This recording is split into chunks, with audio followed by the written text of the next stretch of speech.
শুভ সন্ধ্যা বন্ধুরা।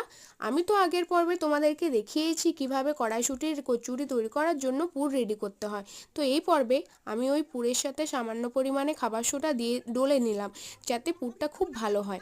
তারপর একটা বড় গামলাতে ময়দাগুলো ভালোভাবে চেলে নিয়ে তাতে পরিমাণ মতো লবণ দিয়ে ভালোভাবে মিশিয়ে নিয়ে জল এবং রিফাইন তেল দিয়ে ভালোভাবে ময়দাটাকে গুলে নেওয়া হলো।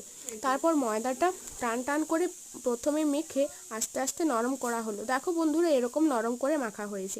তারপর দেখো ডো করে নেওয়ার পর এরকমভাবে মোড়া হচ্ছে। এরকমভাবে মুড়লে বন্ধুরা একটু পুর বেরিয়ে যাবে না, তার ফলে ফেটে পুর বেরিয়েও যাবে না। খুব সুন্দর হয়েছিল ময়দা মাখাটা, সেজন্য খুব ভালোভাবে মেলা যাচ্ছে।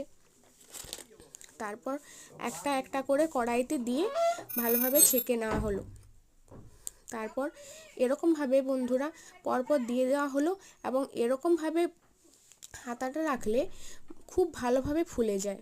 লুচির গায়ে ভালোভাবে তেল ছড়িয়ে যায়, তার জন্য ভালোভাবে ফুলে যায়। তারপর ছাঁকা হয়ে গেল।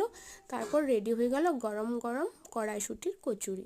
বন্ধুরা, তোমরা সবাই দেখে জানিও কীরকম হয়েছে, আর তোমাদের কার কার খেতে ভাল লাগে অবশ্যই জানিও।